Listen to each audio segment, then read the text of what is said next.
तर आपल्या मळ्यातली काही भाजी मी तुम्हाला दाखवली होती आणि काही दाखवायची, आणि एक गोष्ट सांगायची राहिली की हे सगळं ना आम्ही जो पालापाचोळा जाळून राख तयार केलेली आहे ना, ती सगळी इथे पसरवून त्यावर भाजी लावलेली आहे. एक प्रयोग केलेला आहे. आणि हे बघा, हिरवागार असा पालक पण आहे इथे, छान तयार झाला आहे. कधीतरी पालक पराठे पण नक्की बनवूया.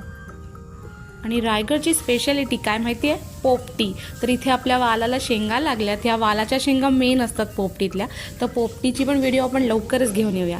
आणि त्याचबरोबर इथे आहे चहापाती. ह्याने ना चहाला खूप मस्त फ्लेवर येतो माहिती आहे. आणि हा परत इथे लावलेला आम्ही पालक खूप सारा, आणि त्याच्यासोबत आहे लाल माठ. चला आपण थोडं जवळ जाऊन बघूया. बरं, ह्या भाज्यांची मजा काय माहिती आहे का?